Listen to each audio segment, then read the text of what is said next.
Meu nome é Edmundo Fiuza, sou um videomaker e fotógrafo que achou na filosofia uma forma de ser alguém melhor, tanto no meu círculo pessoal quanto profissionalmente. Já tem um tempinho que eu estou estudando sobre o estoicismo e o quanto ele pode ajudar e influenciar em diversos aspectos da vida. Eu tenho criado vídeos curtos para falar sobre isso, no caso TikTok, Shorts, e a ideia é bem simples.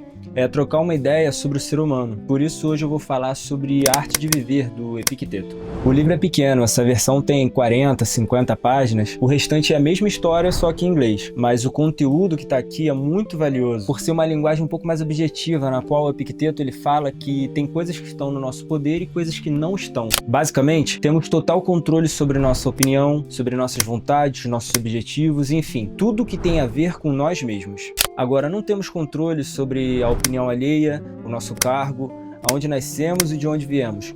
Coisas pelas quais, muitas das vezes, a gente se culpa e se deprime, sendo que a gente tem uma responsabilidade mínima ou nenhuma sobre isso. Agora você deve estar se perguntando, pô, mas até o meu cargo? E a resposta é sim, porque você pode ser o melhor funcionário, você pode ser pontual, proativo, inovador, resolvedor de problemas, você pode trabalhar bem em equipe, tudo isso.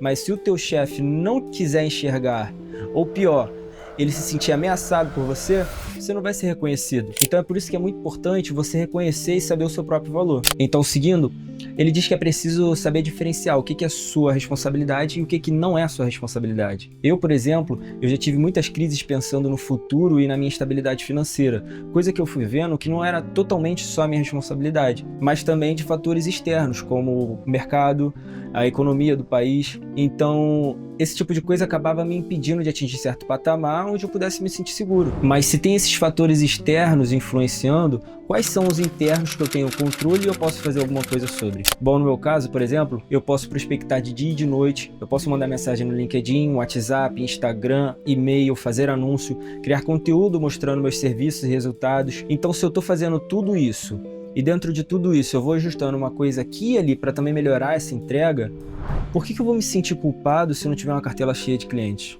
Eu estou prospectando de diversas formas. Se eu receber 100 nãos, eu vou atrás de 200, de 300. Aqui é importante saber que o esforço sobre aquilo que você vive é fundamental. Não é de hoje que é falado por aí que o esforço vence o talento. E para mim esse argumento é perfeito, porque te tira toda a culpa e evita que você se coloque como vítima. Ele vai dizer também que os homens não se abalam com as coisas, mas com a percepção que tem das coisas. Então pensa aqui um pouquinho comigo. Você decidiu que vai ter um carro, você trabalha pra caramba, junta dinheiro, faz a aula e no momento da prova você fica nervoso e reprova. É óbvio que você vai se sentir frustrado, mas sendo bem prático, mesmo esse sentimento sendo válido, você colocou esforço e tempo naquilo e não conseguiu.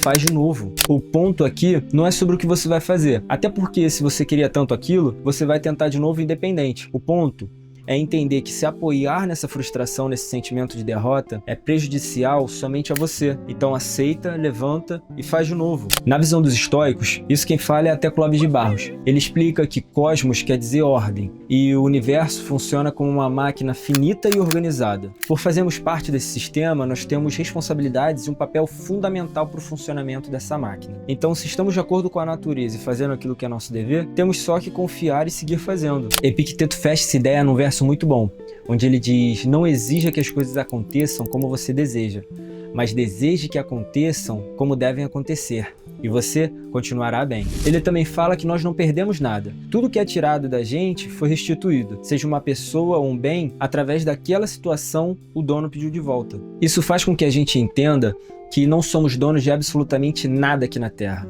Devemos sim aproveitar e valorizar enquanto temos, mas não sofrer quando não tivermos mais.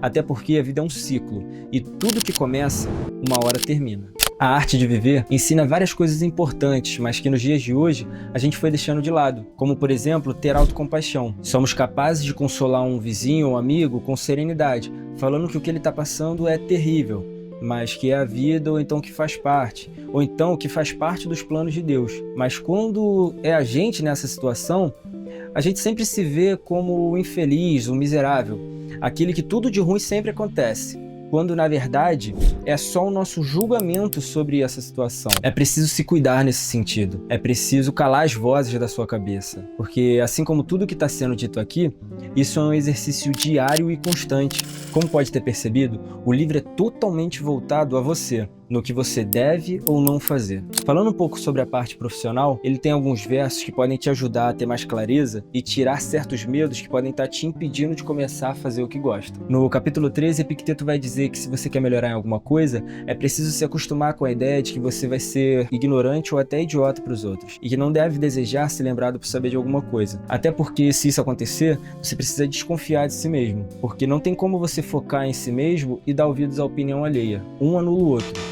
Lá no capítulo 22, ele complementa dizendo que se você busca sinceramente algo, como por exemplo ser um chefe de cozinha, você precisa se preparar para os comentários, porque você vai ouvir piadas e gracinhas com o único objetivo de te ridicularizar. Por isso é preciso ser firme, como alguém designado por Deus para essa função em específico, porque aquelas pessoas lá atrás que zombaram da tua cara, que te diminuíram, essas mesmas pessoas, quando você estiver assinando um contrato milionário de publicidade, quando você estiver escrevendo seus livros de receita ou tendo seu programa de culinária, essas mesmas pessoas, elas vão te aplaudir e dizer que sempre acreditaram em você. E olha que pensamento incrível é esse. Se você não estiver agindo corretamente, evite fazer. Mas se você está, por que temer aqueles que injustamente o censuram? Já no capítulo 42, ele diz que se alguém faz algum mal ou fala de você, essa pessoa acredita nisso. Então, se ela faz fofocas ou críticas com seu nome, quem está se enganando é essa pessoa. Você não precisa reagir ou se afetar por isso. E uns capítulos antes desse até, ele dá uma resposta interessante, onde ele diz: ele ignora meus outros defeitos, do contrário, não teria mencionado apenas esses. Epicteto fala que o corpo é a medida para todas as coisas, como um sapato é para o pé. Se você vê um sapato como algo além do que protege seu pé, você está sempre querendo outro. Um sapato de marca, uma edição limitada, um novo lançamento, e você não vai ter mais limites sobre isso. Vai perder o controle e viver sempre pensando no próximo. E isso se aplica a tudo na vida. Viver na moderação não é se contentar com pouco, mas fazer com que você viva com o necessário para viver bem. Ele reforça que você demonstra quem você realmente é, não pelas suas palavras, mas pelas suas ações. Para ele, não adianta você ficar debatendo com as pessoas o modo certo de se viver. Você precisa viver do modo certo. E aí ele exemplifica dizendo que as ovelhas, elas não vão correndo para os pastores mostrar o quanto comeram. Elas digerem a comida e transformam externamente em leite e lã. Assim, você não fica falando para as pessoas o que você é ou deixa de ser. Você demonstra através das suas atitudes. Epicteto, num dos últimos capítulos, fala que você já não é mais um menino ou menina. Agora você é uma pessoa adulta, que com esses princípios, você não pode mais viver na procrastinação e na ignorância. Você deve se agarrar a essas regras e fazer delas leis invioláveis, focando sempre no seu melhor. Se alguma desgraça te acontecer, lembra, tudo passa. Faça tudo o que puder, mas preservando seu caráter e honra. Bom, antes de finalizar, peço que você curta e se inscreva aqui no canal. E compartilhe esse vídeo com quem você acredita que precisa ler esse livro. Eu vou estar deixando ele aqui na descrição. E se você já leu, comenta aqui embaixo o que você achou. Até a próxima e tchau, tchau.